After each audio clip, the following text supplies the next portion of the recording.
de la volonté de Dieu. Le temps comme élément de la volonté de Dieu.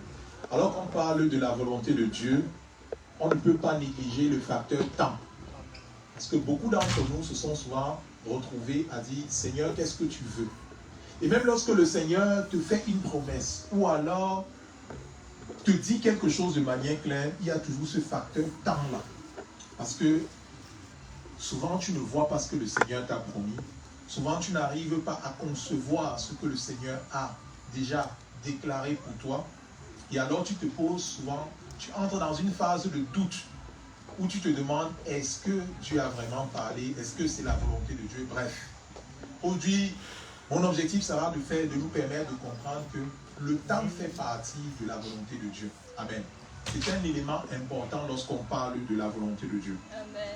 Alors, laisse-moi partager avec toi d'abord quelques vérités sur lesquelles je vais m'appuyer et qui seront importantes à comprendre sur le facteur du temps comme volonté de Dieu. Donc la première des choses, c'est que Dieu est hors du temps. Amen. Je ne t'apprends rien en te le disant, Dieu n'est pas dans le temps. C'est pour ça qu'on le nomme l'Éternel. En d'autres termes, on n'a pas trouvé mieux pour exprimer le fait que Dieu soit hors du temps en l'appelant éternel. En d'autres termes encore, dans la Bible, nous allons voir souvent, on dit qu'il est l'alpha et l'oméga. En hébreu, on dit qu'il est l'alef et le tav, ou dit le premier et le dernier. Il n'a ni commencement ni fin. Ça, c'est pour nous montrer que Dieu est hors du temps. Dieu n'est pas dans le temps. Et quand nous comprenons ça, c'est important parce que si tu comprends que Dieu n'est pas dans le temps, ça veut dire que la mesure du temps ou le regard, la perspective de Dieu par rapport au temps est complètement différente de celle que nous avons du temps. Amen. Parce que nous vivons dans le temps. Nous vivons dans un espace-temps, mais Dieu, lui, il est hors du temps. Donc la Bible dit, dans l'Apocalypse 1, verset 8, la Bible dit, je suis Alpha, l'Alpha et l'Oméga, dit le Seigneur Dieu, celui qui est, qui était et qui vient. Amen. Amen. Il est, il était et il vient. Il ne sera pas. Amen. Il vient. Gloire à Dieu. C'est la première vérité. La deuxième vérité, c'est que Dieu, le Père, là nous ne parlons pas de Jésus, nous parlons de Dieu qui est le Père. Il fixe les temps dans son autorité. Dans Acte 1 au verset 7, nous pouvons voir que Dieu dit, il répondit, ce n'est pas à vous, c'est Jésus qui parle, ce n'est pas à vous de connaître les temps et ou les moments que le Père a fixés de sa propre autorité. Amen. Donc, dans la gestion du temps, dans le regard que Dieu a du temps, il arrive qu'il fixe des moments et des temps bien particuliers, selon son autorité, qui ne sont pas négociables. Amen. Et quel que soit ce que nous faisons, ces temps marqués-là, Dieu ne les changera pas en fait, quoi. Gloire à Dieu. Amen. Ça, c'est quand Dieu est dans sa dimension juste. C'est-à-dire, il ne discute pas en fait. Amen. Gloire à Dieu. Amen. Je ne sais pas si j'aurai le temps de l'aborder, mais dans la volonté et le temps de Dieu, il y a ces temps marqués là, par l'autorité de Dieu, mais il y a aussi d'autres temps que le Seigneur dit, que le Seigneur peut relâcher en fait. Quand il parle de la promesse qui court jusqu'à son terme et qui ne sera pas en temps, c'est un temps. Le temps de la promesse, là, ce n'est pas un temps marqué. Gloire à Dieu. C'est un temps que Dieu a voulu.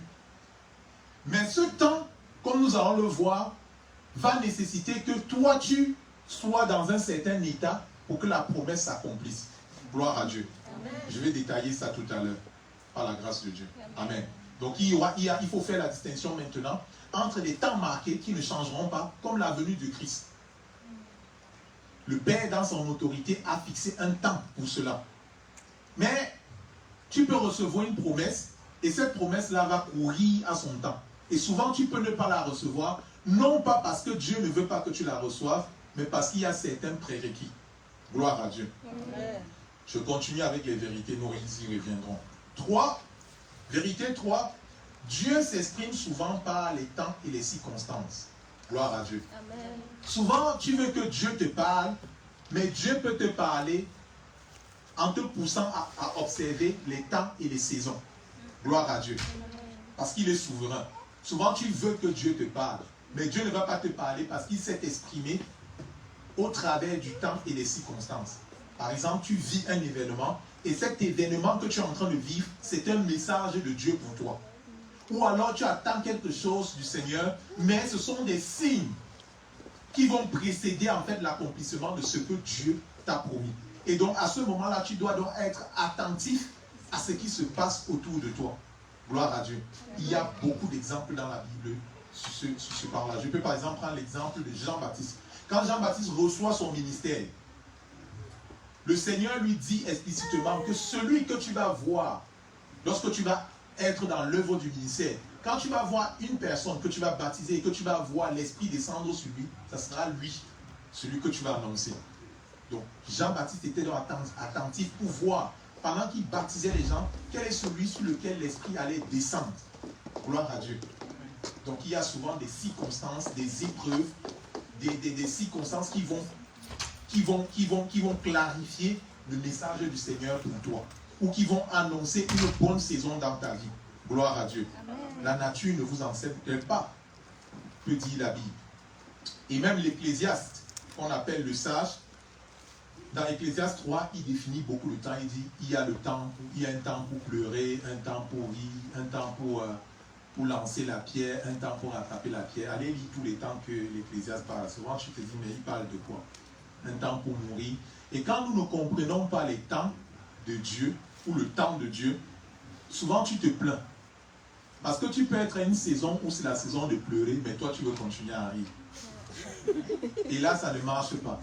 Mais sauf que le problème, ce n'est pas que Dieu ne veut pas te donner, mais c'est une saison qui n'est pas favorable à ce que tu demandes. Amen. Amen. Gloire à Dieu. J'aime bien une tribu dans la Bible qui s'appelait la tribu d'Issachar. On dit que cette tribu, dans 1 Chronique 12 au verset 32, on définit cette chronique-là comme dans 1 Chronique 12 au verset 32. La tribu d'Issachar avait cette particularité-là, que c'était des hommes qui avaient l'intelligence des temps pour savoir ce que devait faire Israël. Amen. Issachar, la tribu d'Issachar, avec cette particularité-là, ce discernement aiguisé pour savoir ce qu'il était convenable de faire. Amen. Et quand je lisais le livre de Chroniques, lorsqu'on est allé pour introniser David, parce que David, pour être roi, ça n'a pas été facile. Gloire à Dieu. Je reviendrai sur l'exemple de David, parce que c'est un très bon exemple. David a reçu la corne d'huile, ouin par le grand prophète Samuel, pour être roi. Mais je pense 17 années se sont écoulées avant que David n'aille au trône. Et même quand il est allé au trône, ce n'était pas facile. Et donc dans 1 Chronique 12, là, on voit comment les différentes tribus d'Israël vont aller introniser David. Et cette particularité même de cette tribu d'Issachar, c'est que on va voir comment des tribus envoyaient 7 000 hommes, d'autres 6 000, d'autres 4 000, mais Issachar va envoyer juste 200 hommes. Il y a un avantage à comprendre les temps. Celui qui comprend les temps, il y a un avantage. Gloire à Dieu. Parce que quand tu sais ce qui va arriver, quand tu sais lire les épreuves, tu as un avantage inconsidérable par rapport aux autres. Et Dieu veut que dans cette génération, dans ces temps de la fin, Dieu veut équiper ses enfants de ce don de discernement. Parce que le discernement va nous permettre de nous différencier. Amen. Dieu veut que chaque enfant de Dieu, en ces temps de la fin, puisse marcher avec discernement. Vous savez, les heures de la fin, ce sont les heures où on ne perd pas le temps. Il n'est plus temps de tâtonner. Or, pour arrêter de tâtonner, tu dois pouvoir marcher avec clairvoyance. Les erreurs de tes pères doivent t'aider à aller plus vite et à marcher avec beaucoup plus de justesse. Amen. La révélation de la parole de Dieu qui doit être accordée doit te permettre de ne plus tâtonner. Amen. Nous devons chacun prier, Seigneur, fais-moi grâce d'avoir ton discernement. Amen. Celui qui a le discernement aura l'avantage dans les temps de la fin. Amen. Parce que tu vas comprendre les temps. Vous savez, si tu sais que ce n'est pas le temps de quelque chose, tu ne vas pas beaucoup insister. Même ta prière sera efficace. Amen. Quand tu sais que c'est le moment, par exemple, de telle chose, tu sais que bon, ça c'est le temps où le Seigneur veut remplir les greniers de la maison. Amen. tu sais aussi que c'est le temps où il faut travailler beaucoup. Quand c'est le temps de beaucoup travailler et que toi tu dors, quand tu veux te lever maintenant pour travailler, soit les conditions ne sont plus remplies, il pleut tout le temps, bref, les conditions sont difficiles. Alors que si tu travailles quand c'est le temps de travailler, tu vas pouvoir te reposer quand c'est le temps de se reposer. Amen.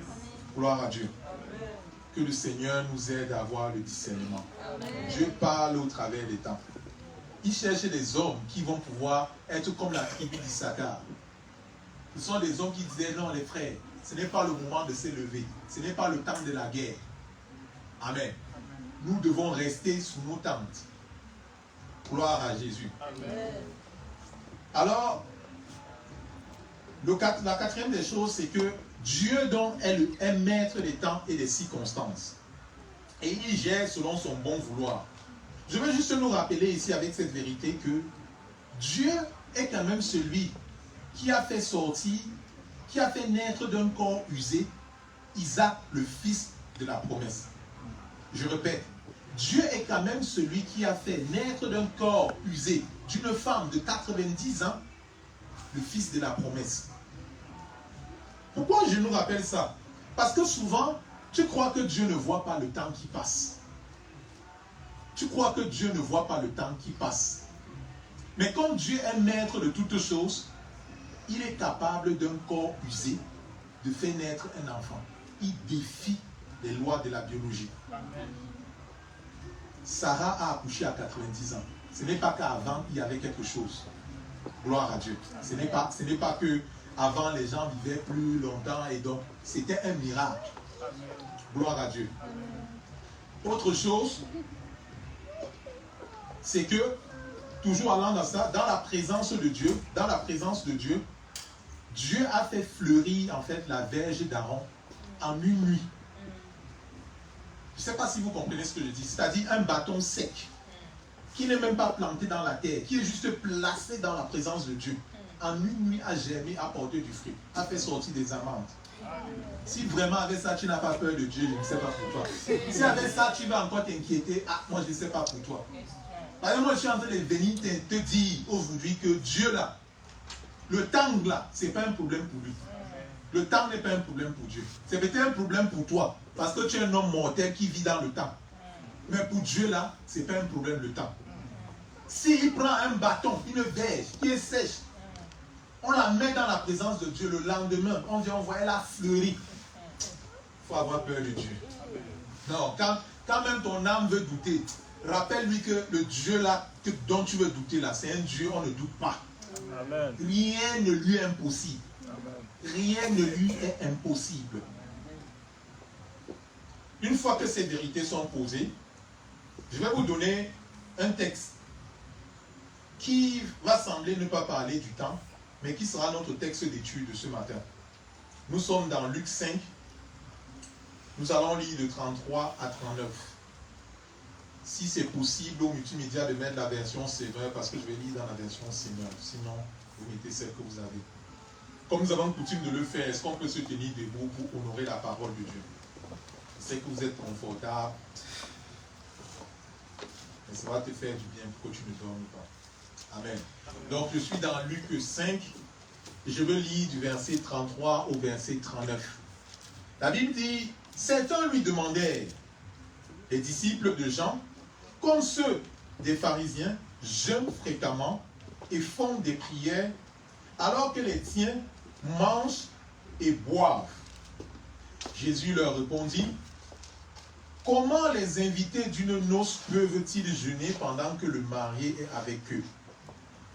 Le temps viendra où celui-ci sera enlevé. Alors, ces jours-là, ils gêneront. Maintenant, qu'est-ce qui se passe? Il dit, et il utilisa la parabole suivante. Gloire à Dieu. Et il utilisa la parabole suivante. C'est donc bien la suite de ce que Jésus est en train de dire. Personne ne coupe un morceau d'un habit neuf pour le rapiécer, pour rapiécer un vieux vêtement. Sinon, on abîme l'habit neuf et la pièce d'étoffe qu'on y aura découpée ne va pas avec le vieil habit. De même, personne ne met dans de vieilles outres du vin nouveau. Sinon, le vin nouveau les fait éclater, il se répand et les outres sont perdues. Bien sûr, quand on a bu du vin vieux, on n'en désire pas du nouveau. En effet, on se dit que le vieux est meilleur. Que le Seigneur bénisse sa parole. Amen. Amen. Je pense que vous étiez en train de lire la version la version mi-seconde, mais ce n'est pas grave. Gloire à Dieu. Amen. Donc, voilà donc un jour, nos amis religieux, j'aime bien les pharisiens là, parce qu'ils nous enseignent beaucoup. Quand tu vois les confrontations de Jésus et des pharisiens, c'est toujours intéressant. Amen. Amen. Donc les voilà donc qui viennent voir Jésus. Ah non, mais Jésus, toi, tu es un rabbi qui n'est pas sérieux. Parce que les mêmes pharisiens qui critiquaient Jean, qui disaient que Jean, toi, d'où te vient ton sacerdoce? Tu es un enfant de Lévite, mais toi, tu prêches au désert. Pourquoi? C'est dans le temple que ça se passe. Ces mêmes pharisiens-là qui critiquaient Jean viennent maintenant dire, Rabbi, toi le grand Jésus, tu es un rabbi qui est bizarre. Parce que nos disciples jeûnent. Les disciples de Jean, dont nous connaissons même le sacerdoce, eux aussi jeûnent. Mais toi, tes disciples, ce sont des mangeurs et des buveurs. Aïe, aïe, aïe. Ce sont des mangeurs et des buveurs. Donc tu n'es pas un rabbi sérieux. Tes enseignements sont peut-être bons, mais tes disciples ne sont pas ton fruit en fait. En fait, ils sont en train de critiquer Jésus. Ils sont en train de dire, tu peux être un bon arbre, mais tes fruits ne sont pas bons. En gros, tu n'es pas bon. Amen. Mais qui sait que Jésus est un bon maître? Non, Jésus c'est le meilleur des maîtres. C'est l'excellent. Il n'y a pas meilleur maître que Jésus. Amen. Il n'y a pas meilleur maître que lui. Donc, il ne peut pas laisser qu'on lui dise un truc comme ça. Parce que comme il est bon maître, il produit des bons disciples. Et comme toi-même tu seras un bon disciple, tu vas produire des bons disciples au nom de Jésus. Amen. Comme on reconnaît un arbre à ses fruits, on doit reconnaître aussi qui tu es en fonction des disciples que le Seigneur te donne. Amen. Tes premiers disciples, ce sont les enfants à la maison. Amen. Amen. C'est pour ça que quand Paul est venu, il disait qu'à l'église, si on veut donner des responsabilités à quelqu'un, on doit d'abord regarder dans sa maison. Comment ce monsieur traite sa femme. Comment ses enfants sont. S'il y a des dysfonctionnements à ce niveau-là, alors tu ne peux pas entrer dans le service de Dieu. Parce que celui qui ne prend pas soin de sa maison, il est pire qu'un infidèle. Amen. Souvent, on veut beaucoup travailler ici, là. Mais chez nous, là, ce n'est pas ça. Amen. Dieu est contre ça. Si tu es bon, là, la bonté de ton cœur, c'est d'abord la maison.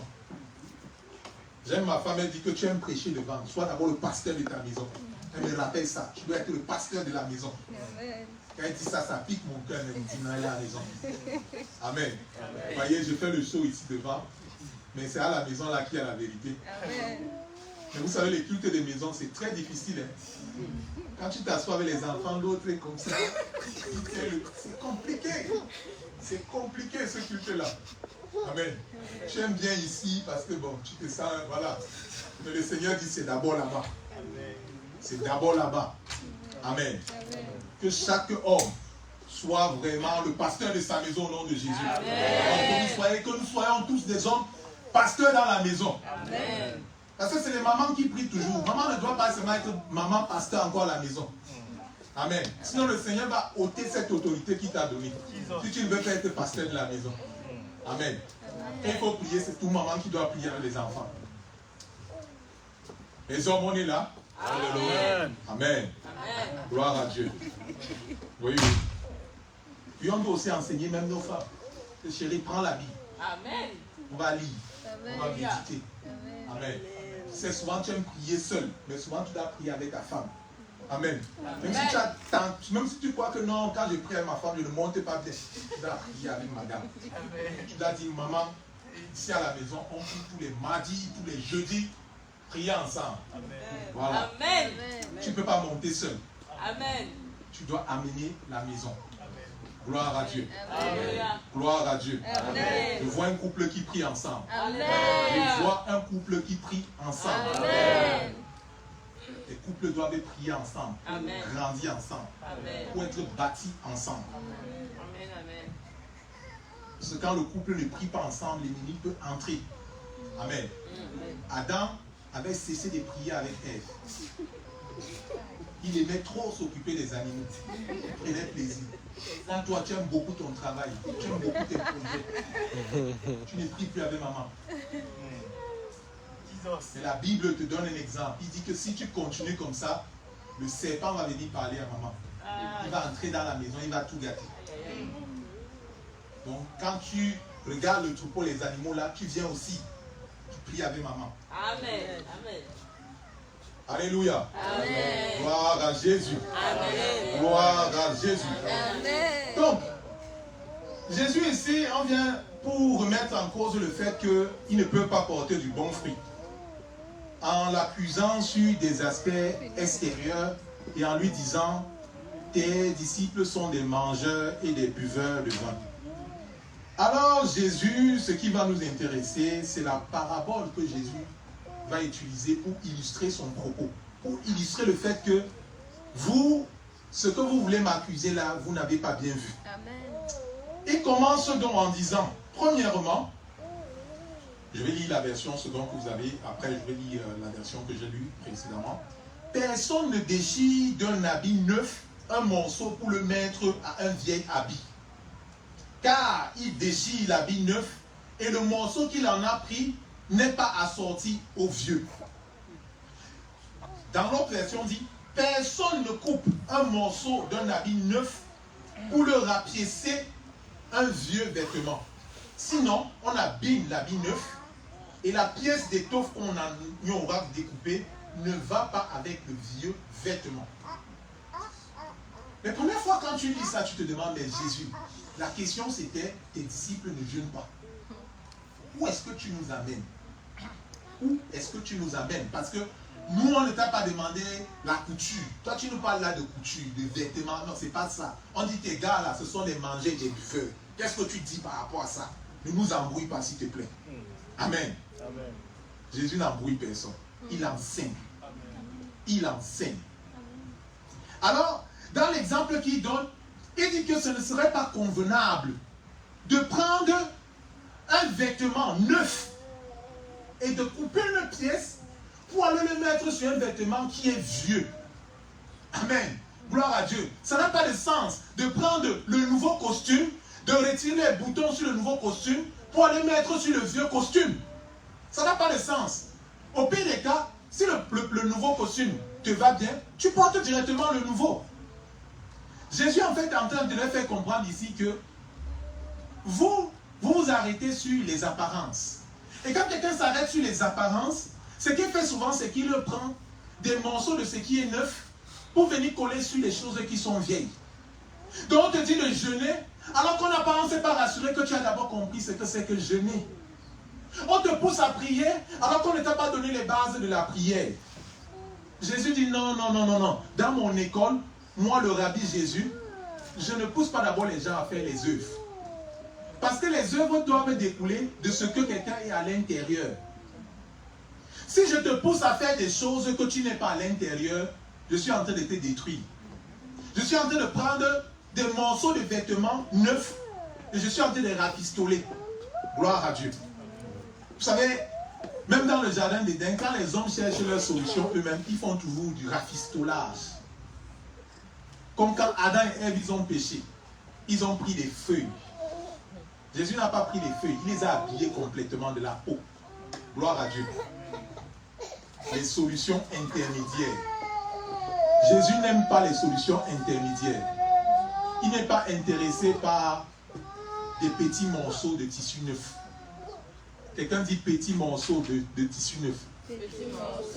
Oui, souvent tu demandes à Dieu, tu commandes à Dieu, Seigneur, je veux, je veux, je veux. Tu ne reçois pas. Parce que Dieu n'est pas intéressé par prendre des petits morceaux de tissu neuf pour te les donner. Jésus veut t'habiller d'un habit neuf. Amen. Il ne veut pas prendre un petit tissu pour venir mettre sur ton vieux habit. Sinon, tu vas croire que tu es stylé, mais en fait, c'est compliqué. Amen. J'ai noté que Dieu aime son image. Dieu tient à son image.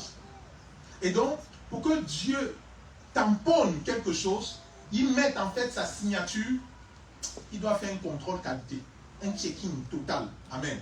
C'est pour ça que ça ne l'arrange jamais de prendre des pièces neuves, de venir un peu rafistoler. Non, non, non, non. Parce qu'il ne peut pas donner une garantie solide. Donc, il doit d'abord tout travailler. Il doit travailler avant d'apposer enfant de Dieu sur toi. Amen. Amen. Gloire à Dieu. Amen. Beaucoup de personnes veulent s'appeler Mercedes sans avoir le moteur de la Mercedes. Tu vas avoir la carrosserie de la Mercedes avec le moteur Honda. Ça ne marche pas. Et tu es en train de prier. Tu dis, Seigneur, je veux la carrosserie de la Mercedes. Je veux la carrosserie de la Mercedes. Parce que toi, tu veux paraître. Mais Dieu, ça ne l'intéresse pas ça. Il ne veut pas voir des Mercedes là, comme ça, avec des moteurs Honda, avec des moteurs Renault. Ça, c'est pas intéressant pour Dieu. Il ne peut pas accepter que tu aies une carrosserie comme ça, Mercedes. C'est-à-dire, tu as un titre qui ne correspond pas à qui tu es vraiment. Parce qu'après, quand tu fais des choses, on va dire que c'est Dieu qui n'est pas bon. On va faire ce que les pharisiens ici font. Ils disent que non, tes disciples là sont des mangeurs et des buveurs. Ça, il ne veut pas. Gloire à Dieu. Il ne veut pas. C'est pour ça que Dieu dit, on ne prend pas. Pour lui, du moins, il ne va pas prendre des morceaux neufs ici pour les mettre sur des vieux vêtements. Amen.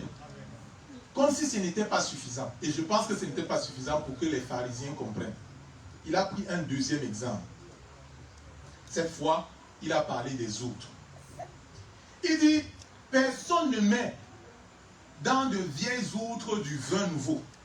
Puisque vous avez dit que ce sont les buveurs de vin, il va vous parler des buveurs de vin alors, pour que vous compreniez bien. Et donc, personne ne peut prendre, personne ne met dans de vieilles outres du vin nouveau. Sinon, le vin nouveau les fait éclater. Il se répand et les outres sont perdues.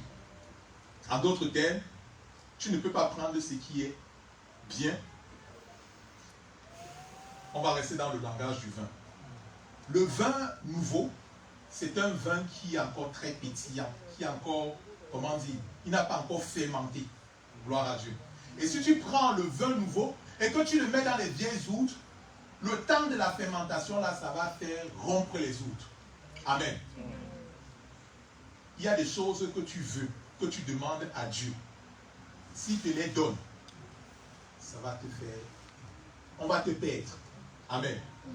On va te perdre, mais on va aussi perdre, même le vin va se répandre. Amen. Donc c'est mauvais investissement sur toute la ligne. C'est-à-dire que toi tu seras perdu, mais même le vin qu'on t'a donné là sera perdu. Vous voyez souvent les grâces, tu vois souvent les grâces, qu'on dit les grâces perdues. C'est-à-dire que tu vois une grâce, tu dis ça c'est du gaspillage. Amen. Gaspillage de grâce. Et moi en lisant la Bible, j'ai vu que Dieu n'aime pas le gaspillage. Même lorsqu'il pourvoit en abondance, il n'aime pas le gaspillage des ressources. C'est pour ça que quand il nourrit la foule de 5000 hommes avec les pains et les poissons, il ramasse les miettes. Parce que Dieu ne gaspille pas. Donc souvent, bien aimé, quand tu vas demander quelque chose au Seigneur, le problème c'est que souvent nous ne sommes pas prêts à recevoir ce que nous demandons. Et c'est pour ça que nous parlons encore là du temps. Amen. Souvent nos demandes, c'est pour satisfaire des besoins ponctuels, des besoins d'apparence. Mais le Seigneur veut d'abord transformer la personne. Il veut transformer l'outre. Il veut transformer l'outre afin qu'elle puisse être prête à recevoir le vin nouveau. Amen. Gloire à Dieu. Amen. Gloire à Dieu. Amen. Dans la Bible, dans Matthieu 7 au verset 6, je vais appuyer cela. Matthieu 7 au verset 6 dit ceci. Matthieu 7, verset 6. Ne donnez pas les choses saintes aux chiens et ne jetez pas vos perles devant les pourceaux, de peur qu'ils ne les foulent aux pieds, ne se retournent et ne vous déchirent. Donc, ne donnez pas les choses saintes aux chiens et ne jetez pas vos perles devant les pourceaux, de peur qu'ils ne les foulent aux pieds et ne se retournent et ne vous déchirent. Je ne vais pas vous insulter ce matin, mais souvent, nous nous comportons comme ces deux espèces-là, comme des pourceaux et comme des chiens. Amen. Ce n'est pas une injure. Gloire à Dieu. C'est pas une injure. La Bible dit de ne pas donner les choses saintes. Des choses saintes, des choses qui sont sacrées aux chiens. Je m'arrête d'abord au chien. Vous savez, le chien, de comment la Bible décrit le chien, le problème avec le chien dans la Bible, c'est que le chien retourne à son vomi. Amen. Le chien dans la Bible, on ne va pas prendre les caniches, on parle de ce que la Bible dit du chien. Le problème avec le chien dans la Bible, c'est que le chien retourne à son vomi. Amen. Ça dit que le chien, c'est celui qui est avec vous maintenant, mais demain va retourner dans sa vie passée. Et donc, si à celui-là, tu lui as confié des choses importantes, des choses sacrées, son problème, c'est que demain, il va retourner dans sa vie passée. Et il va commencer à maudire l'église. Nous tous, nous connaissons ces exemples. C'est-à-dire que tu es venu, on t'a bien accueilli, on t'a fait confiance, le Seigneur t'a béni, t'a donné quelques trucs. Mais demain, toi encore, parce que l'attitude du chien, le caractère du chien n'a pas été chassé, tu retournes et tu deviens maintenant celui qui insulte l'église comme pas possible. Et généralement, ton cas est laid parce qu'on ne sait plus quoi faire de toi. Parce que quand tu veux te parler de Jésus, tu dis, je sais toutes ces choses. J'ai côtoyé les églises depuis. Mon frère, tu connais de là où j'ai prié. Mais non, on a prié. Non, on ne sait plus quoi faire de toi. Les choses sacrées, ce n'est pas pour les chiens. Amen. Après, il dit, et ne jetez pas vos perles devant les pourceaux. Maintenant, on parle des perles. La royauté ne sied pas au pourceau. Parce que pour le pourceau, tout est beau. Amen. Donc quand il y a encore le caractère pourceau, ça dit que tu négliges tout. La royauté n'est pas encore pour toi. Parce que si on te donne les éléments de royauté, tu vas les fouler aux pieds. Amen. Amen. Que le Seigneur nous fasse grâce. Amen. Souvent, la mentalité du chien, qui a toujours tendance à regarder son vomi et à y revenir quand il a faim, guette souvent nos cœurs. Que ce ne soit pas notre partage au nom de Jésus. C'est le chien, quand il a faim, il regarde partout, partout, partout. Quand il ne voit rien, il retourne dans son vomi, il dit manger, c'est manger. Manger, c'est manger. Que tu ne sois pas dans la mentalité du manger, c'est manger. Hé frère, il y a des choses que tu ne dois plus manger. Même si la promesse a tardé, pourquoi tu veux manger le vomi? Les choses que tu as considérées que non, je ne suis pas digne de ça, tu les as vomies. Mais aujourd'hui, tu commences à douter, tu es prêt à manger le vomi. Que le Seigneur nous fasse grâce. Amen. Nous devons aller de gloire en gloire. De nourriture, du lait à la nourriture solide. Pas toi qui bois le lait aujourd'hui, demain tu retournes au déchet. Non. Non. Ce n'est pas parce que la promesse tarde que tu vas commencer à dire que Dieu n'est pas capable. Ce n'est pas parce que tu n'as pas vu Dieu dans cette situation que tu vas retourner vers ton ancienne vie. Non à la mentalité du chien qui retourne dans son vomi. Amen. Je dis non à cette mentalité-là au nom de Jésus. Amen. Il y a des choses avec Dieu qui prennent du temps. Amen. On est en train de parler du temps comme la volonté de Dieu. Il y a des choses, tu n'es pas prêt à le recevoir. Tu n'es pas prêt à le recevoir. Et justement, ce qui te montre que tu n'es pas prêt à le recevoir, c'est que quand ça tape, tu es prêt à aller utiliser les anciennes méthodes. Ça montre bien que tu n'es pas prêt. Tu n'es pas prêt. Le porc maintenant, le porc, lui qui, la saleté, c'est son domaine. Il aime la boue. Il aime la saleté. Il aime quand il n'y a pas là. Il n'aime pas quand il y a la paix. Quand il y a la paix, il faut qu'il trouve quelque chose pour dire. Pour que les problèmes, quand il y a les problèmes, il est content. Quand il n'y a pas les problèmes, c'est pas bien. Oh Jésus.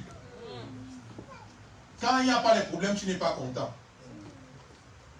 Le pauvre veut que tout soit pour lui. Mais si tu lui donnes les choses importantes, il n'est pas capable d'y prendre soin. Il n'est pas capable de les garder. Il n'est pas capable de les entretenir. Il n'est pas capable de veiller dessus. Quand ce que tu demandes au Seigneur, est-ce que tu es capable de veiller sur ce que Dieu te donne? Veiller sur ce que Dieu te donne. Les pourceaux ne veillent pas sur ce qu'ils ont. Perle, pas perle, tout ça c'est beau pour eux. C'est jeu. Amen. Tu mets la grâce, mais tu vas jouer avec. Parce que pour toi, entre la perle et la boue, il n'y a pas de différence. Tout ça c'est jeu. Et toi tu veux que Dieu t'élève. Et toi tu veux que Dieu bénisse. Et toi tu veux ceci. Et tu pleures, et tu pleures, et tu pleures, et tu pleures. Mais le Seigneur sait que ton cœur n'est pas prêt.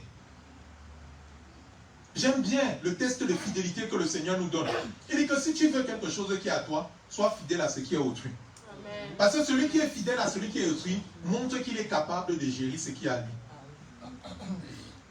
Tu n'as pas encore suffisamment travaillé chez Laban. Non, tu n'as pas encore travaillé suffisamment chez Laban. Donc tu ne mérites pas Rachel. Tu ne mérites pas Rachel. Le désir de ton cœur, c'était Rachel. Rachel était l'objet convoité, était l'objet de désir, était la perle que Jacob voulait. Mais le temps, il n'avait pas suffisamment travaillé. Amen. On a fait passer par l'épreuve du temps. Est-ce que tu veux vraiment ce que tu es en train de dire? Et souvent, Dieu nous confond. Amen. Tu as travaillé 7 ans. Mais ce que tu attendais, c'est d'abord Léa qui est venue. On voit ton cœur avec Léa. C'est d'abord Léa qui arrive. Et quand Léa arrive, tu dis non, c'est pas ce que j'avais demandé. Mais ça, c'est la volonté de Dieu. C'est la volonté de Dieu que Léa vienne d'abord. Parce que Dieu aime aussi beaucoup Rachel. Il veut voir si tu dois vraiment avoir Rachel. Alors tu travailles 7 ans de plus pour montrer que je veux vraiment Rachel. Il y a certains qui ont travaillé. Ils ont reçu Léa. Ils ont été déçus. Ils ont pris Léa, ils sont partis. Ceux-là ne verront jamais Rachel. Ceux-là ne verront jamais Rachel. Il y a les domaines où tu es stérile dans ta vie parce que tu n'as eu que Léa. Et quand Léa est venue, tu étais fâché que tu es parti avec Léa. Tu as dit, je ne travaille plus, il y a quoi? Amen. Mais dans ton cœur, le problème c'est que quand tu pars avec Léa, ton cœur est toujours avec Rachel. Ça veut dire que tu vis avec Léa, mais tu aimes Rachel. Et donc tu n'es pas satisfait. Tu n'es pas satisfait. Donc tu mènes la vie due à Léa. Parce que ce n'était pas le désir de ton cœur. Mais tu n'as pas voulu payer le prix de Rachel. Jésus. Il y a des choses qu'on demande là, le prix là, c'est lourd. Souvent Léa, c'est juste pour te tester. Toi, tu as pensé qu'il fallait 7 ans. Mais c'était 14 ans. Mais si tu prends Léa, ne te plains pas. Parce que c'est ça que la Bible dit. Quand ils prennent ça, ils se retournent et ils vous déchirent. Ils vous déchirent. Parce que tu vas prendre ce que Dieu n'a pas voulu pour toi, mais après c'est toi qui vas murmurer. Tu pouvais attendre. Tu pouvais patienter. Amen. Je termine avec ce point des perles, qui est le symbole de la royauté. Quand je lis dans la Bible, Dieu, lorsqu'il veut t'affermir dans la royauté, va exiger de toi la patience. Gloire à Dieu. La royauté, tout ce que tu veux qui a de la valeur, et je parle là de tout ce que tu veux qui a de la valeur, qui t'amène à régner. Si tu veux que ça perdure, c'est la patience. Je vais te donner quelques exemples. On ne va pas lire, parce que ça nous manquera du temps. Saül, premier roi en Israël. Certains disent que ce n'est pas Dieu qui l'a choisi, mais quand on lit quand même, on voit qu'il est allé chercher les ânesses de son père qui était perdu. Et alors qu'il est cherché dans le désert avec son serviteur, Dieu a orchestré toutes choses jusqu'à ce qu'il soit devenu Samuel qui est là loin. Et il devient le roi. Quand il devient roi, tout le peuple est content et ils vont aller dans une bataille. Et à la fin de la bataille, il fallait que Samuel vienne pour faire le sacrifice. Alors, Samuel n'arrive pas. Saül est le roi. Il commence à se dire, mais où est Samuel? Oh là là, on doit faire le sacrifice. Et Samuel n'arrive pas. Pourquoi Samuel n'arrivait pas alors qu'il avait dit qu'il devait venir? Dieu seul sait. Amen. Et Samuel lui m'avait dit que si je tarde, attends. Gloire à Dieu. Si je tarde, attends. Mais pourquoi lui-même il pensait que c'était possible qu'il tarde? Vous savez, Samuel a beaucoup aimé Saül. Samuel a beaucoup aimé Saül. On ne sait pas pourquoi. Mais Samuel a beaucoup aimé Saül. Et même quand il lui dit que si je tarde, attends, c'est parce qu'il connaît Dieu. Il connaît comment Dieu a fait un trône. Il connaît comment Dieu t'a fait mis dans une bénédiction qui va te faire régner. Amen. Alors, Saül attend. Samuel n'arrive pas. Il prend la pire décision de sa vie. La pire décision de la vie de Saül. Il dit qu'il va lui-même faire le sacrifice. Jesus. Il décide de faire le sacrifice, alors qu'il ne lui est pas permis de faire le sacrifice. Et il va faire le sacrifice. Et quand Samuel va venir, il va lui dire que si tu avais attendu, c'est aujourd'hui que l'Éternel allait affermir ton royaume pour toujours. Donc à cause de cette attente-là, tu as tout perdu. Est-ce que quelqu'un comprend quelque chose? Les choses les plus importantes qui vont te faire régner. S'il fallait retenir quelque chose aujourd'hui, sache que pour ces choses-là, le Seigneur va te faire patienter. Il va éprouver ta patience. Parce qu'un roi n'est pas digne s'il n'est pas patient. Un roi ne peut pas avoir un trône affermi s'il n'est pas patient. La patience. La dernière fois, on a parlé de persévérance et de constance. Ah, pour Dieu, quand même, ça, c'est très important. C'est pour ça qu'avant de t'établir quelque part où tu seras affermi, tu peux être roi. Vous connaissez, il y a des personnes qui sont entrées dans la gloire. Mais le problème n'est pas d'entrer dans la gloire, c'est de s'y maintenir. C'est de s'y maintenir. Moi, je ne veux pas d'une gloire où on va parler de moi après au passé. Amen. Ça ne sert à rien. Les anciens succès. Vous voyez les personnes qui ont chanté un seul album. On ne les connaît plus après. Les auteurs d'un livre best-seller. Mais c'est tout. Amen. Amen. Le Seigneur, quant à ce qui te concerne, veut que là où tu dois régner, que ton règne soit établi pour toujours. Amen. Parce que lui-même, il est un roi qui règne éternellement. Amen. Donc il ne va pas faire des choses qui sont contre sa nature. Il n'établit pas des rois comme ça. Amen.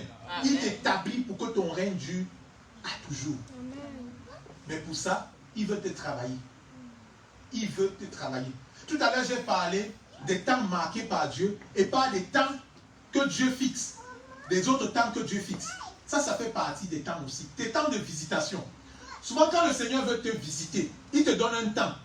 Mais en fait, ce que tu ne comprends pas, c'est que ce temps-là est conditionné par l'état de ton cœur. Plus vite ton cœur sera conforme à ce que Dieu veut te donner, plus vite la promesse se réalisera. Ça, c'est un mystère fort de la parole de Dieu par rapport au temps de Dieu. Donc en fait, ce n'est pas que la promesse traîne. Dans ce cas de Saül, la promesse, Saül n'a pas tardé. Mais le retard de Saül, c'était pour éprouver le cœur de Saül. Gloire à Dieu. Donc souvent, il y a des choses qui tardent. C'est parce que ton cœur n'est pas prêt. Ce n'est pas que la chose n'est pas en train d'arriver. C'est juste que tu es en train de passer le test. Regardons un exemple. Le bon exemple cette fois. De celui qui a eu le trône pour toujours. C'est qui? C'est David. Le sceptre n'a pas quitté la maison de David. Gloire à Dieu. Le sceptre n'a pas quitté la maison de David. C'est pour ça que Jésus est venu par David. Gloire à Dieu. Amen. David reçoit l'onction. Il reçoit l'onction comme Saül. Mais quand il reçoit l'onction, je vous ai dit, c'est pas une question de recevoir l'onction. C'est pas ça le problème pour Dieu. L'onction, c'est pas un problème pour lui. L'onction, tu peux la recevoir. Mais est-ce que, quand tu seras sur le trône, tu vas y rester pour toujours? Alors quand il reçoit l'onction, il n'a pas encore passé les étapes pour avoir un trône affermi. Alors le Seigneur va le mettre à l'école. Amen. Imagine-toi, on t'a déjà donné un poste. Amen. Mais ton prédécesseur est encore là. Ça dit que tu reçois la promotion pour être directeur régional. Mais l'ancien directeur régional est encore là. Amen. On te dit non, ça va, il va en retraite bientôt. Donc c'est bon, tu es le prochain directeur, c'est bon. tu as signé, tu as reçu le contrat, tout est là. Et le directeur régional est là. Bon, tu te dis, bon, ok, sa retraite là, c'est quand et tout. Dans les premiers temps, tu es d'abord gentil avec lui. Ah, oui, tu es gentil avec lui. Amen. Mais plus le temps passe, plus il ne part pas en retraite. Tu commences à dire, mais le vieux là, c'est comment? Le vieux là, ah, tu commences à murmurer, tu commences à saboter son travail. Et c'est comme ça que tu perds ce qui devait être à toi. Ce qui nous impressionne dans le cœur de David, c'est que David n'a jamais porté atteinte à la vie de Saül. Il a passé avec brio cette étape de la patience.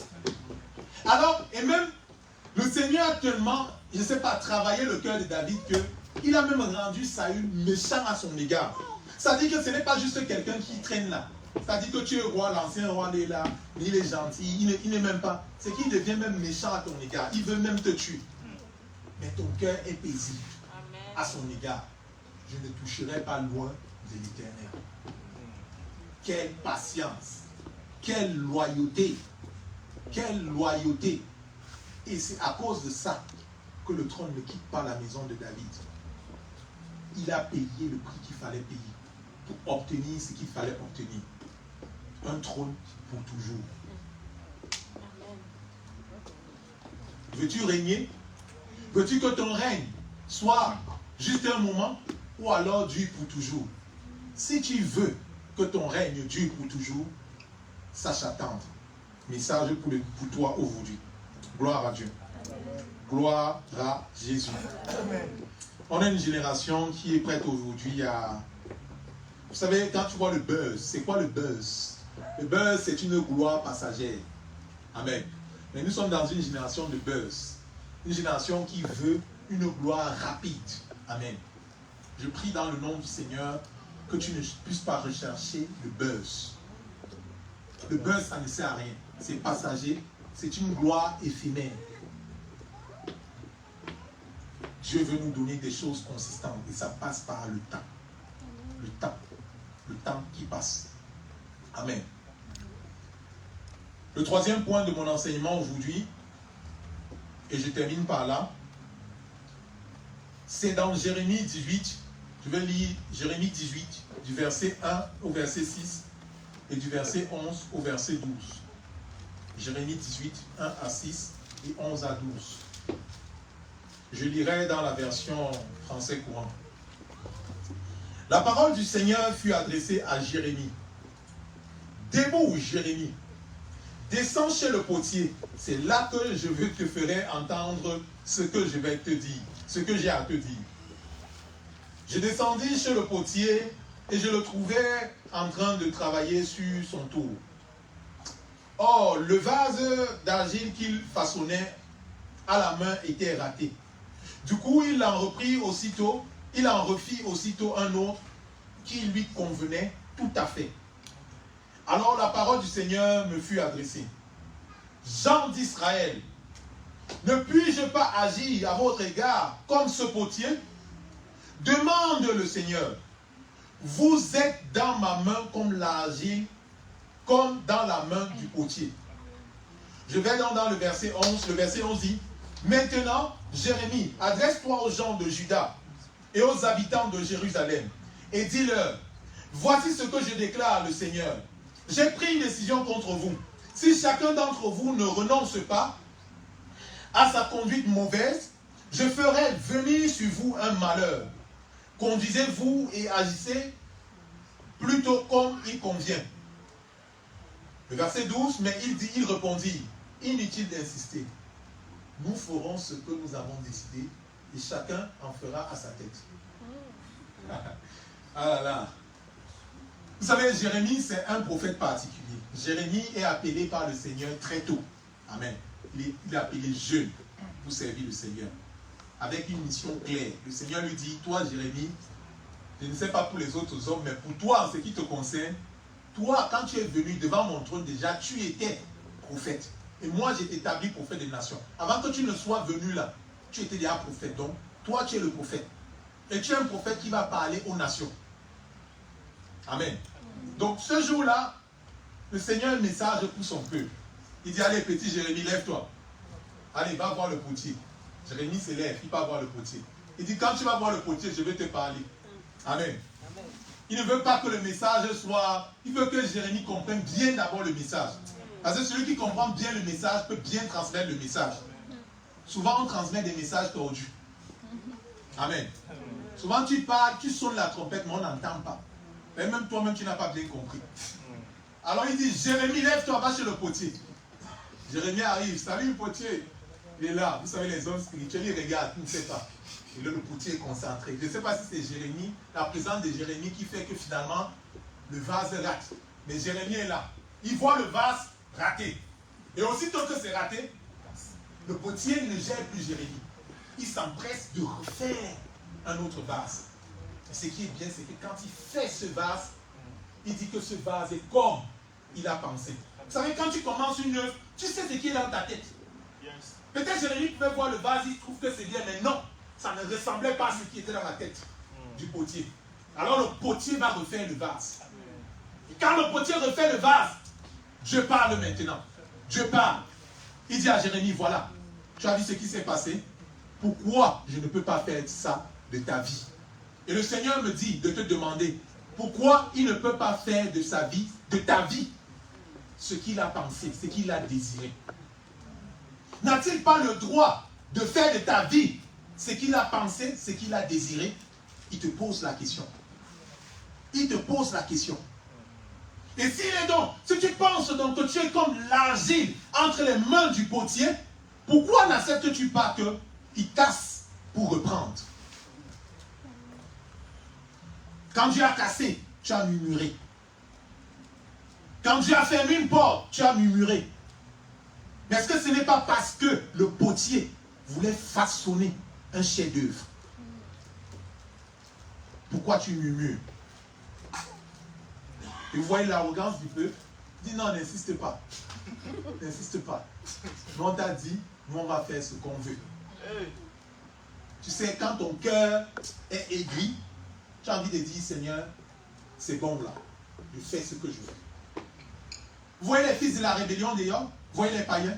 C'est les gens qui ont décidé qu'ils vont marcher comme ils veulent. Quand ils se lèvent, ils disent on va aller dans la lune. Ils travaillent pour aller dans la lune. I don't care. Si ce n'est pas la volonté de Dieu, je ne veux pas savoir. Moi, j'irai sur la lune. Moi, je ferai ceci. J'accomplirai mes projets. C'est la volonté de Dieu, pas la volonté de Dieu. Je ne veux pas savoir. Je crois que dans ton cœur, tu veux la volonté de Dieu. Tous les hommes qui ont parlé comme ces hommes, qui ne se sont pas repentis, qui n'ont pas recherché la volonté de Dieu, les œuvres de ces hommes-là n'ont jamais tenu. Celui qui marche pour sa gloire aura toujours une gloire éphémère. Ce n'est pas aujourd'hui que ça commence. On connaît la fin. Les hommes se sont levés à Babel. Ils ont dit construisons une tour aussi haute qui va toucher le ciel. Ils étaient très ingénieux. Ils ont commencé à bâtir. Nous connaissons la fin. Dans nos cœurs, souvent on dit non. Les enfants d'Israël, ils ont parlé durement. Souvent ton cœur parle comme ces enfants-là. Ton cœur, nos cœurs parlent comme ça. Seigneur, non, je ne veux plus ta volonté. Je veux faire ce que je veux. Seigneur, je fais ce que je veux. Tu ne le dis pas de ta bouche comme ça, mais c'est ce que ton cœur dit. Et pourquoi c'est ce que ton cœur dit? Parce qu'on voit tes actes. Tes actes ne recherchent pas la volonté de Dieu. Tes actes montrent que tu ne recherches pas la volonté de Dieu. Ton impatience montre que tu n'attends pas la volonté de Dieu. Ta précipitation montre que tu n'as pas besoin de Dieu. Ton arrogance montre que tu n'as pas besoin de Dieu. Alors ne dis pas que tu ne parles pas comme ces enfants-là. Ton cœur parle ainsi. Et le Seigneur veut nous parler. Le Seigneur veut faire de nos vies un chef-d'œuvre. Le Seigneur veut poser son tampon sur toi.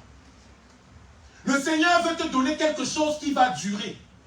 Pas pour cette génération seulement, mais pour les générations à venir. Le Seigneur veut te confier quelque chose qui est grand. Le Seigneur veut te donner quelque chose que le monde n'a pas connu. Alors il prend son temps. Il prend son temps. Il prend son temps. Il prend son temps. afin de te préparer. Afin de te préparer. Afin que lorsque tu vas recevoir ce qu'il te donne, que tu ne puisses pas le fouler aux pieds. Mais quand tu veux des copies, quand tu veux des bouts de tissu, quand tu veux des apparences, il a appelé les pharisiens des murailles blanchies, des tombeaux vides, des hommes qui veulent l'apparence sans vouloir le contenant. Je vais lire ça et on va s'arrêter par là. Lorsque le Seigneur parle de ces personnes-là, qu'est-ce qu'il dit? Je lis ça et on va s'arrêter parce que, à cause du temps, lorsque le Seigneur parle de... Bon, je vais laisser ce passage-là. Mais le Seigneur est en train de parler aux pharisiens, il dit que vous recherchez les apparences. C'est les apparences qui vous intéressent. Vous êtes des tombeaux blanchis. Il n'y a pas de vie en vous. Vous voyez, le tombeau est blanchi. De l'extérieur, on voit c'est bien. Mais à l'intérieur, le plat est sale. C'est la mort. Il n'y a pas de vie. Tu vas prier avec moi. Seigneur Jésus, je te rends grâce, Seigneur, pour ce que par amour, Seigneur Jésus, tu vas attirer notre attention sur la qualité, Seigneur, de ce que tu veux nous confier. Ce message ne vient pas, Seigneur Jésus, pour nous juger, pour nous dire à quel point nous sommes méchants et mauvais. Mais je crois, Seigneur Jésus, que tu envoies cette parole pour nous témoigner le grand amour, Seigneur Jésus, dont tu fais preuve à notre égard. Nous montrant, Seigneur Jésus, que le désir de ton cœur, c'est de faire de nous, Seigneur, des vases prêts à recevoir, Seigneur Jésus, quelque chose que le monde n'a pas connu. Quelque chose qui n'est pas monté dans la pensée des hommes sages de ce monde, mais que tu as préparé d'avance, afin que nous puissions le porter et le témoigner, le présenter.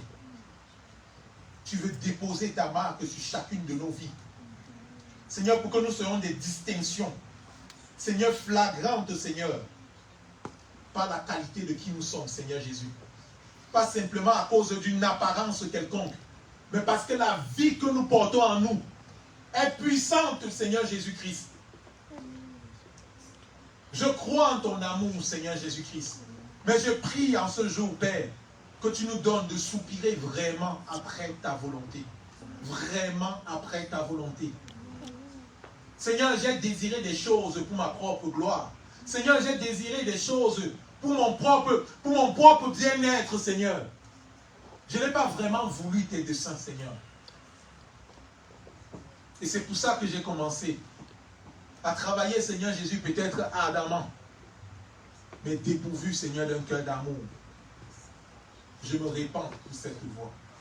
Je me répands de cette voix. Je me répands de cette voix. Je prie, Seigneur, pour chaque fois, Seigneur, où l'attitude du chien qui retourne à son vomi est venue frapper à ma porte. Et j'ai commencé à reconsidérer les choses, Seigneur Jésus, que j'avais abandonnées. Les choses que moi-même j'avais déclarées comme n'étant pas dignes de ta gloire. Il y a des choses qui sont bonnes. Il y a des choses qui sont bonnes. Il y a des choses qui sont bonnes. Mais tu sais dans ton cœur que ce n'est pas le plan parfait de Dieu. Ce n'est pas que la chose est mauvaise, mais c'est que la chose n'est pas dans le plan de Dieu. La chose n'est pas dans le plan de Dieu. Alors si tu considères une chose qui est bonne, mais qui n'est pas dans le plan de Dieu pour toi, tu es en train de pécher. Tu es en train de retourner vers le vomi.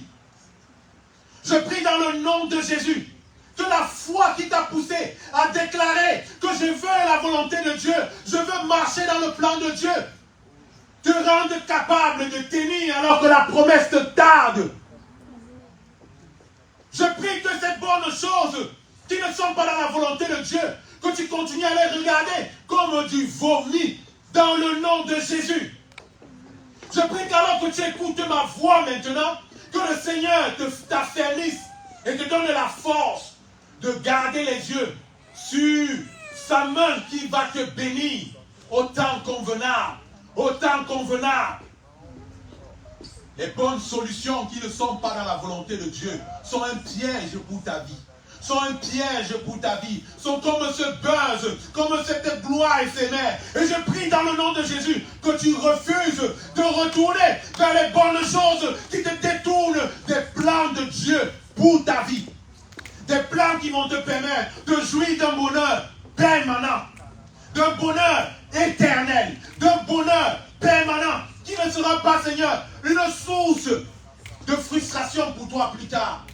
Je prie dans le nom de Jésus que nos yeux restent rivés sur le plan de Dieu. Sur le plan de Dieu. Le Seigneur t'a montré son plan. Il t'a montré son plan. Dans ton cœur, tu l'as confessé. Dans ton cœur, tu l'as accepté. Mais aujourd'hui, la promesse perd. La promesse tarde. Ce que tu voyais n'arrive pas. Ce que tu espérais n'arrive pas. Tu es peut-être déçu. C'est Léa qui est là. Mais tu voulais Rachel. Et tu sais que ça prendra du temps. Je prie dans le nom de Jésus qu'il nous affermisse afin que nous puissions travailler, afin d'obtenir Rachel. L'objet, c'est de notre satisfaction. En Rachel, il y avait également cette gloire de Dieu pour bénir la vie de Jacob. Mais il fallait que Jacob réponde et dise au Seigneur, Seigneur, je veux vraiment cette Rachel que tu as fait briller à mes yeux. C'est vraiment cette Rachel que je veux. Je ne me limiterai pas à Léa. J'irai. Je donnerai ce qu'il faut afin d'obtenir Rachel. Les 7 années suivantes que Jacob a pu faire n'étaient pas pénibles pour lui. Dieu a rendu ces années faciles. Et bien aimé, si tu gardes tes yeux sur le plan de Dieu, ce sacrifice ne sera pas difficile. Je veux t'encourager ce matin à garder les yeux sur le modèle initial, à garder les yeux sur les premières instructions, à garder les yeux sur les premières paroles que tu as reçues. Car elles venaient du Seigneur. Et tu sais qu'elles venaient du Seigneur. Et ton cœur était convaincu qu'elles venaient du Seigneur.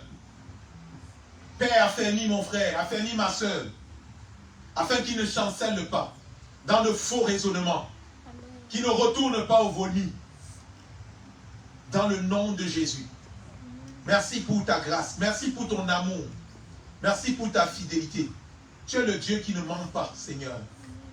Tu n'as jamais menti et tu ne mentiras pas. Ce que tu as promis, tu l'accomplis. Si de Sarah, dans son corps usé, dans ce vieux couple, Abraham et Sarah, Seigneur, tu as pu faire sortir le fils Isaac, qui était le fils de la promesse. Seigneur, rien n'était impossible. Le temps est passé, les corps sont affaiblis, Seigneur Jésus-Christ. La promesse semble être loin, mais je crois en ta fidélité. Je crois en ta fidélité, en la fidélité de celui qui peut faire sortir le Fils bien-aimé dans le corps souillé, usé, biologiquement usé. Tu es capable de faire fleurir la verge d'Aaron dans ta présence. Je le crois. Alors affermis-nous, Seigneur. Affermis-nous, Seigneur, dans le nom de Jésus. Reçois la grâce. Reçois cette grâce ce matin. De rester ferme sur ce qui t'a été dit, sur les instructions qui t'ont été données. De rester ferme. Le regard posé sur Jésus. Reçois cette grâce ce matin dans le nom de Jésus. Et que le Seigneur te bénisse abondamment. Amen, amen, amen. Que le Seigneur nous bénisse. Amen. J'ai beaucoup débordé. Alors, bien-aimé, nous allons passer un temps. Tu vas apporter avec joie dans la maison du trésor ce que tu as préparé. Amen. Apportons avec joie dans la maison du Seigneur nos dîmes et nos offrandes, car le Seigneur aime ceux qui donnent avec joie, sans tristesse ni contrainte. Amen. Il n'y a personne qui soit comme Jésus. Il n'y a personne qui soit comme Jésus. Il n'y a personne qui soit comme Jésus. Il n'y a vraiment personne comme lui. Il n'y a personne qui soit comme Jésus. Il n'y a personne qui soit comme Jésus. Il n'y a personne qui soit comme Jésus. Il n'y a vraiment personne comme lui. Je l'entends marcher, je marche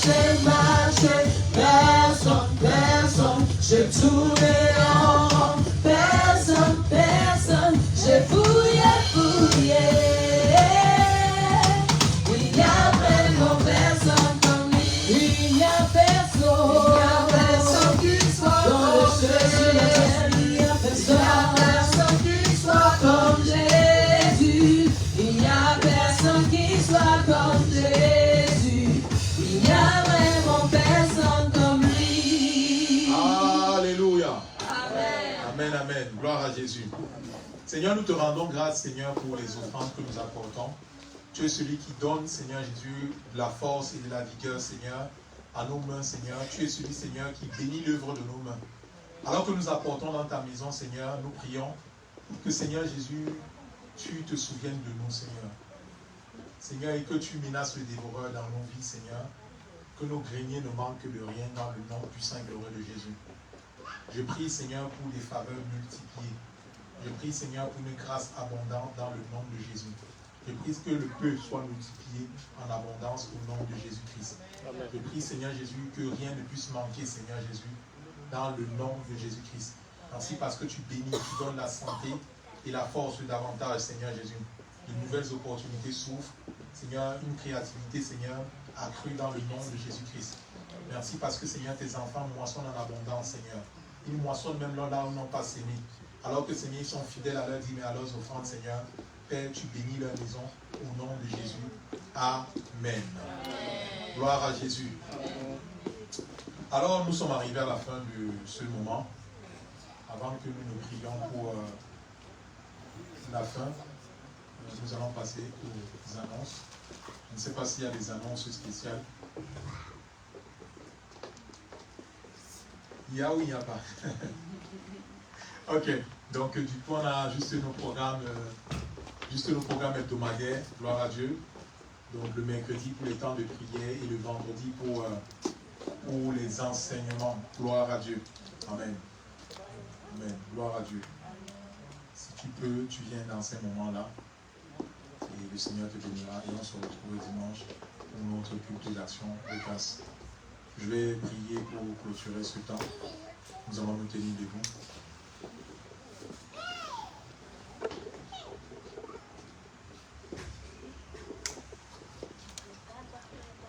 Seigneur, tu es le Dieu qui sait toutes choses, le Dieu en dehors du temps, le Dieu qui a un regard posé sur chacun de nous. Tu dis que nous sommes la prunelle de ton œil. Je crois que nous sommes la prunelle de ton œil. Et je crois que tu veilles sur nous, Seigneur, comme sur la prunelle de ton œil. Je prie pour mes frères et mes sœurs ici présents, pour chacun de nous, alors que nous retournons, Seigneur Jésus, dans nos demeures et que nous commençons la semaine. Je prie, ô cher Saint-Esprit, que tu continues à nous enseigner. Je prie pour un réveil, Seigneur, dans les maisons et dans les familles, dans le nom de Jésus. Je prie que la lumière de Christ, Seigneur, illumine encore, Seigneur, chaque foyer dans le nom de Jésus. Que là où, Seigneur, il y avait du relâchement, là où il y avait de la fatigue, que tu redonnes encore, Seigneur, de la force au nom de Jésus. Je prie de bénir, Seigneur Jésus, Papa. Seigneur, d'enseigner et de parler, Seigneur, au cœur, dans le nom de Jésus. Je prie, Seigneur, que tu sois au centre de toute décision, Seigneur. Et Seigneur, que tu orientes encore les décisions difficiles à prendre, dans le nom puissant et glorieux de Jésus. Que tu rassures, Seigneur Jésus, par rapport aux choix qui ont été faits. Fais en recherchant ta volonté dans le nom de Jésus. Accompagne chacun, Seigneur, dans sa demeure. Et donne-nous de faire de toi, Seigneur Jésus, notre essentiel. Enseigne-nous, Seigneur Jésus, Papa, à te mettre au-devant de tout ce que nous faisons dans le nom de Jésus. Bénis cette église, Seigneur, et chacun de ses membres, au nom de Jésus. Amen, amen, amen. Bon dimanche à chacun de vous, que le Seigneur vous bénisse. Et on se voit en semaine. Allez.